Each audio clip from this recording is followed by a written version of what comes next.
அஸ்ஸலாமு அலைக்கும் வரஹ்மத்துல்லாஹி வபரகாத்துஹு. அல்ஹம்துலில்லாஹி வஹ்தா வஸ்ஸலாத்து வஸ்ஸலாமு அலா மன் லா நபிய்ய பஅதஹு வபஅத்.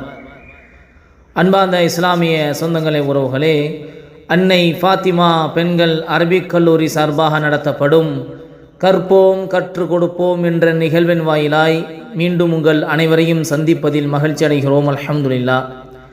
அன்பார்ந்த உறவுகளை, நாம் தொடர்படியாக அகீதா சம்பந்தமான, கொள்கை சம்பந்தமான பல விஷயங்களை நாம் பார்த்து வருகிறோம். அதில் நாம் இன்று தொடர்ந்து நாம் பார்க்க இருப்பது வலா ஷைஅ மிஸ்லுஹு, அவனை போன்று எதுவும் இல்லை. அதாவது அல்லாஹ் ஒருவன், அவனை போன்று யாரும் இல்லை. அவன் தனது உள்ளமை மற்றும் தன்மைகள் செயல்களில் தனித்திருக்கிறான். அல்லாஹ்வின் உள்ளமை மற்றும் தன்மைகளைப் போல் வேறு யாருக்கும் இல்லை என்பதில் அஹ்லு சுன்னத் வல் ஜமாஅத்தினர் ஒன்றுபட்டிருக்கிறார்கள்.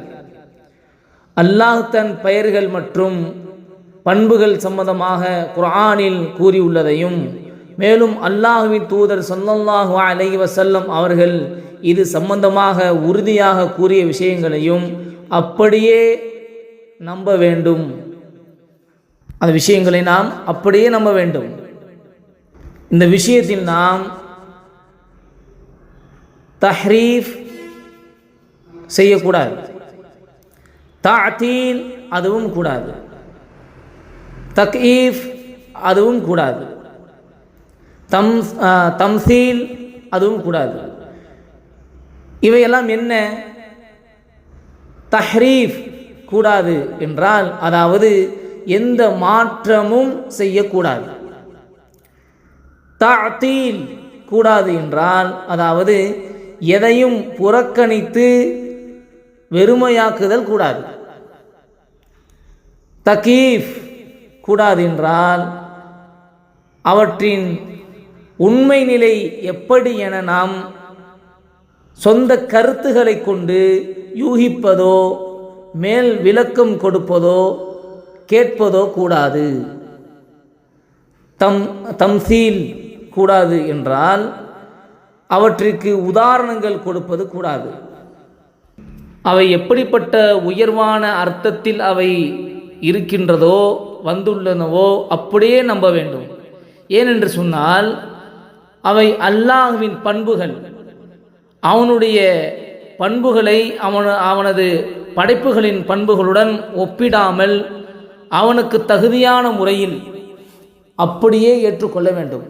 அது அப்படி இது இப்படி என்று நம்முடைய பண்புகளை கொண்டு நாம் என்ன செய்ய முடியாது, நாம் ஒப்புமைப்படுத்தியோ நாம் கூற முடியாது.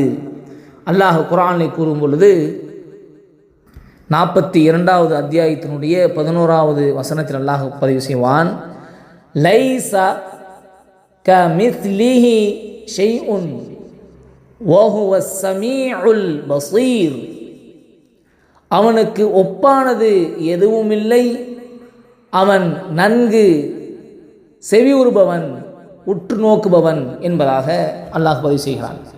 மேலும் அல்லாஹ் ஒரு இடத்தில் சொல்லும் பொழுது, ஃபலா தத்ரிபூ லில்லாஹில் அம்சால் இன்னல்லாஹ யஅலமு வ அன்தும் லா தஅலமூன், அல்லாஹுக்கு உதாரணங்களை கூறாதீர்கள், நிச்சயமாக அல்லாஹுதான் அறிபவன், நீங்கள் அறிய மாட்டீர்கள் என்பதாக 16வது அத்தியாயத்தினுடைய 74வது வசனத்தில் அல்லாஹ் பதிவு செய்வான்.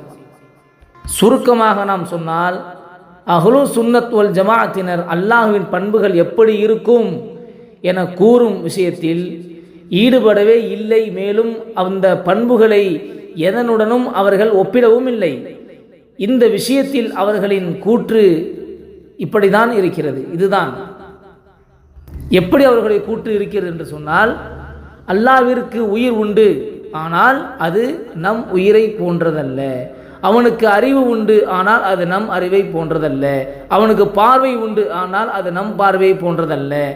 இப்படித்தான் அவர்களுடைய அனைத்து பண்புகளையும் கூறிவிட்டு, நிச்சயமாக அல்லாஹ் தன்னை வர்ணித்துள்ள விஷயங்களில் தன்னுடைய எந்த படைப்புகளுக்கும் ஒப்பில்லாதவன் என்று அவர்கள் சொல்வார்கள். இதுதான் அஹ்லு சுன்னத் வல் ஜமாத்தினருடைய கொள்கையாகவும் விஷயமாகவும் இருக்கிறது. ஆக நாம் இதற்கும் உதாரணம் சொல்லிவிட முடியாது.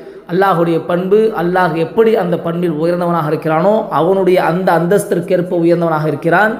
அது நம்முடைய பண்புகளை போன்று அல்ல. நம்முடைய பண்புகளுக்கு நாம் சொல்வதை போன்று உதாரணம் சொல்லிவிட முடியாது என்பதை நாம் இங்கு விளங்கிக் கொள்ள வேண்டும். அல்லாஹ் எல்லா விஷயத்திலும் அவன் உயர்ந்தவன், அவனுடைய அந்த பண்புகளும் உயர்ந்தது என்பதை நாம் இங்கு விளங்கிக் கொள்ள வேண்டும். தொடர்ந்து இணைந்திருங்கள். இன்ஷா அல்லாஹ் அடுத்த வகுப்பில் அடுத்தடுத்த பாடங்களை தொடர்ந்து பார்ப்போம். அஸ்ஸலாமு அலைக்கும் வரஹ்மத்துல்லாஹி வபரகாத்துஹு.